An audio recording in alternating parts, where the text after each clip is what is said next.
En este video les quiero contar sobre una herramienta de trading la cual puede potenciar tu trading o fulminar tu cuenta. Y este es el apalancamiento. Si bien es una herramienta que se utiliza cotidianamente a la hora de hacer trading, y esto es porque a la hora de comenzar a operar nunca nos enseñan a utilizar esta herramienta de manera correcta. Porque en nuestros comienzos del trading tenemos la falsa sensación de que cuanto más nos apalanquemos, más ganaremos. Y a la larga terminamos entendiendo que ese apalancamiento o esa herramienta termina siendo perjudicial para nuestro proceso de aprendizaje. Pero antes de hablarles sobre las cosas positivas y negativas que tiene el apalancamiento, vamos a hablar un poquito de qué es y cómo se utiliza esta herramienta. El apalancamiento es una herramienta que nos brindan las exchanges de los mercados de futuro de criptomonedas, los cuales nos brindan un financiamiento para que nosotros podamos trabajar con capitales mayores. Eso quiere decir que si nosotros tenemos un capital inicial de $100 y nos apalancamos por 2, estaríamos entrando con una posición de $200. Lo mismo pasaría si nos apalancamos por 5, que estaríamos entrando con $500, por 10, con $1000, por 20, por $2000 y así sucesivamente, dependiendo del apalancamiento que nos brinde esa moneda para entrar al mercado. Porque el apalancamiento también va a depender de la moneda la cual estemos utilizando. Hay altcoins que como máximo se pueden apalancar por 20, después hay monedas como Ethereum que se pueden apalancar por 50 y por ejemplo Bitcoin podemos tener un apalancamiento mayor a por 100. Dicho esto, básicamente estamos poniendo de garantía nuestro capital inicial para que el broker nos financie el resto del dinero. Si estuviéramos buscando un 1% ingresando a una posición con $100 sin apalancamiento, estaríamos ganando $1. Si fuese el caso que entramos con un apalancamiento por 5 y el mismo capital anterior, estaríamos ganando $5. Y si nos apalancamos por 10, entendiendo de que entramos con $100 apalancado por 10, por lo tanto estaríamos con un capital de $1000, si llegáramos a ganar un 1% de movimiento, estaríamos ganando $10. Y ahí es donde está el problema, porque muchos creen que con poco dinero y mucho apalancamiento van a ganar más rápido. Pero como me han escuchado en otras oportunidades, este mercado está hecho para que el operador novato pierda dinero. Por lo tanto, así como entrando con una palanca por 10 podés ganar $10, también podés perder $10. Y eso estaría implicando que pierdas el 10% de tu cuenta. Como verán, a mayor apalancamiento, mayor riesgo de pérdida tenemos. Pero muy por el contrario, la gente que ingresa en este negocio entran con la única intención de ganar. Y al intentar hacer esto, toman riesgos innecesarios en un proceso donde deberían aprender. Y es por esto que a medida que van perdiendo, empiezan a sobreapalancarse para poder recuperar las operaciones perdidas. Cuanto más apalancamiento tengo, más rápido puedo perder. Y acá está el gran problema que tiene el apalancamiento en el mundo del trading, la cual se nutre al 100% por el FOMO, ya que la gente con la intención de ganar más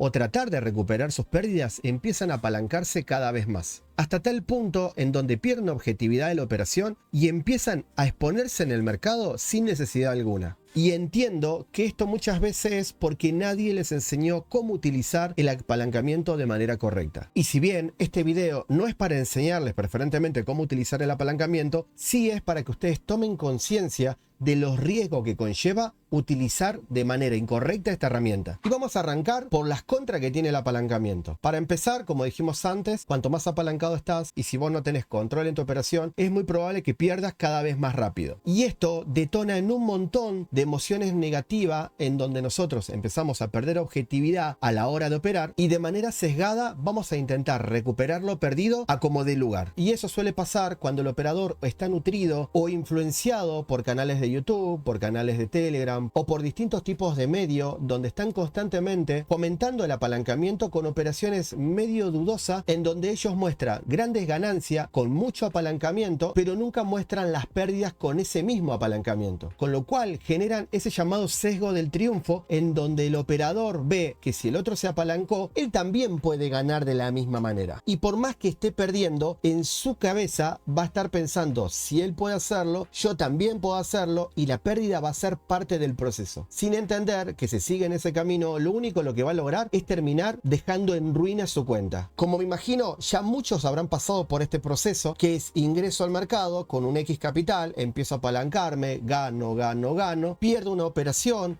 por lo tanto pierdo el control y empiezo a apalancarme para recuperar. Y a veces sucede que puedo tener una mala racha o en su defecto estar haciendo las cosas de manera equivocada, ya que perdí objetividad por esa emocionalidad negativa que me generó la pérdida, y a partir de ahí, en base a esos errores, empiezo a vaciar mi cuenta. Cuanto más en negativo estoy, con más revanchismo ingreso al mercado. Hasta tal punto que empiezo a hacer cosas incongruentes como correr los stop loss, hacer recompras donde no debo, exponerme de más al mercado, y eso termina en una cuenta liquidada. Y como dije antes, eso suele suceder mucho con la gente que están ingresando en este negocio por primera vez. Ahora, suele pasar que hay operadores que están hace 1, 2 o 3 años y que constantemente están cambiando el apalancamiento para ver con qué apalancamiento les es mejor trabajar. Por ahí arrancan con un apalancamiento por 3, vienen muy bien, cuando van en ganancias empiezan con palancas mayores, hasta que llega un momento en donde hay una operación en la cual terminan perdiendo todo. Y esto es porque no tienen en cuenta que a mayor apalancamiento va a ser mayor el dolor que van a tener en base a esa pérdida. ¿Qué quiere decir? Que si vos todavía no trabajaste tu umbral del dolor en el momento de la pérdida de una operación, lo que va a pasar es que no vas a saber cuál va a ser tu punto de inflexión donde vas a perder el control. Esto entra mucho en la psicología del trader, en donde el operador se tiene que entrenar constantemente para ver cuál es su punto de inflexión, que es donde nosotros empezamos a despertar todos nuestros demonios. Y esto puede ser no por el apalancamiento, sino porque el operador está viendo que está perdiendo una X cantidad de dinero y muchas veces hace la cuantificación a su moneda original y empieza a tener culpa, dolor, rechazo y otros sentimientos negativos que hacen que ese operador sienta que una vez más cayó en ese pozo. Y normalmente el problema no está en el apalancamiento, el problema está en el capital que puede manejar ese operador. ¿Qué tanto se entrenó ese operador para trabajar ese capital? Por ejemplo, en nuestro grupo de entrenamiento, lo que yo trato de hacer es que el operador pueda superar esas barreras, esos techos mentales que muchas veces no los dejan superar el capital con el cual están trabajando. Lo que vamos evaluando es ir subiendo el capital y detectar en qué momento el operador empieza a perder el control o a sentir más dolor en base a una pérdida. Cuando detectamos eso, ese es tu punto de inflexión. ¿Qué quiere decir eso? Que no importa si estás apalancado o no, lo que quiere decir es que cuando vos tenés una pérdida X en base al capital que ingresaste o en base a la posición en la que entraste a la operación, vos empezás a tener dolor. Que si yo estoy con un capital de $100 y estoy apalancado por 10 y cuando me como un stop loss al 1% pierdo $10, muchas veces el operador en base a esa pérdida cae en cuenta de que con esos $10 podría haber hecho un montón de cosas en su vida real con esos $10 y sin embargo se fumó de manera muy rápida. Y ahí es cuando el operador quiere volver a recuperar esos $10, ya que posiblemente en algún momento de su día no quiso gastar ese dinero y ahora lo está perdiendo de manera rápida. Ese es un ejemplo chico. Ahora imagínense un operador que entra a una posición con $1000 y está apalancado por 10. Cuando tiene una pérdida de $100, y eso lo que puede pasar es que el operador, cuando esté dentro de la operación, pierda el control de esta y empieza a correr el stop loss para tratar de no perder esa operación. Y ahí es donde empieza la madre de todos los males, que el problema no siempre es el apalancamiento, sino es con cuánta posición podía operar ese operador. Y repito, como dije antes, tienen que entrenar sus techos, ya sea con ingresos de capital o con financiamiento del exchange. ¿Qué quiere decir? Que a medida que vos vayas llenando una hoja de cálculo y esa hoja de cálculo de 100 disparos haya salido favorable, vos puedas ir ingresando un poquitito más de capital a tu cuenta, para que de esta manera el incremento de capital no sea de manera brusca, porque muchas veces pasa que un operador está operando con $100 y sus stop loss tienen $1 de pérdida y después terminan completándolo en $500 y ahora su pérdida es de 5 veces más. Y no hay problema que el operador tenga una que otra pérdida, el tema está de que todavía no pudo concebir su cerebro que ahora pierde muchísimo más que antes, y muchas veces eso suele desatar esas emociones negativas la cual estábamos hablando anteriormente. Es por esto que yo siempre recomiendo que si vos vas a ingresar en este negocio, lo hagas con 0 apalancamiento y que a medida que demuestres que vas superando distintos tipos de etapas, recién ahí vayas haciendo incremento o ir apalancándote más, ya que el 95% de la gente que pierde dinero en este negocio es por culpa de tratar de operar con posiciones mayores a lo cual sus capacidades operativas los permiten. Y como verán, el apalancamiento puede ser un arma de doble filo estilo. Al principio es básicamente como darle un arma a un niño, o sea, eso va a terminar mal, pero tiene su lado positivo, ya que si vos estás operando durante un par de años y sos un operador rentable porcentualmente, o sea, que ya venís controlando tus emociones, que tus Excel vienen constantemente en verde, que siempre estás operando de la misma manera, que ya estás sistematizado, que tenés hábitos saludables, va a llegar el momento en donde vos vas a necesitar más capital para trabajar. Y esto puede provenir de dos lugares: de ingresos o ahorros personales, o en su defecto de pedir financiamiento al exchange. Y ahí sí puedes utilizar el apalancamiento, ya que historialmente demostraste que sos una persona constante y que generó una rentabilidad porcentual en un tiempo determinado. O sea, básicamente que afrontás de manera natural las pérdidas que vayas teniendo en tus operaciones diarias, ya que lograste entender que las ganancias y las pérdidas son parte de este negocio. Por lo tanto, si vos estás ingresando en este negocio, o si ya venís hace años y pudiste identificar que el gran problema de tus operativas siempre surgen cuando te empezás a apalancar de más, es hora de que cambies el juego. Deja que otros se apalanquen, deja que otros intenten de acelerar el proceso. Vos enfocate en tu educación, ya que cuando vos estés listo te puedo asegurar que el capital o el financiamiento te va a estar esperando. Espero que este video les haya aclarado un poco de por qué normalmente no avanzamos en nuestra operativa, ya que muchas veces le vamos echando la culpa a las estrategias, a los mentores y demás, y en realidad muchas veces el problema es por una mala gestión nuestra, en donde mayormente el error está en nuestra gestión emocional y posiblemente también en nuestra gestión de capital. Y la pregunta que te tenés que hacer es si hoy estás en el momento de aprender o si estás en el momento de ganar. Si vos estás tratando de ganar sin aprender, lamento decirte que llegaste a la actividad equivocada, ya que la gran mayoría que intentan continuar por ese camino terminan perdiendo todo su dinero. Si querés más información sobre este y otros temas, te invito a que te suscribas a nuestro canal, ya que próximamente estaré subiendo más videos en donde abordaré problemas cotidianos que continuamente le suelen pasar a todos los operadores en este proceso de aprendizaje. Y asimismo, te invito a nuestro entrenamiento de Trading Scalping, en donde te acompañaremos en toda tu formación como trader profesional. Si querés saber más sobre esto, en la descripción te dejo todos los links para que puedas obtener toda la información. Nuevamente, no olviden de suscribirse. Nos vemos en el próximo video. Chau, chau.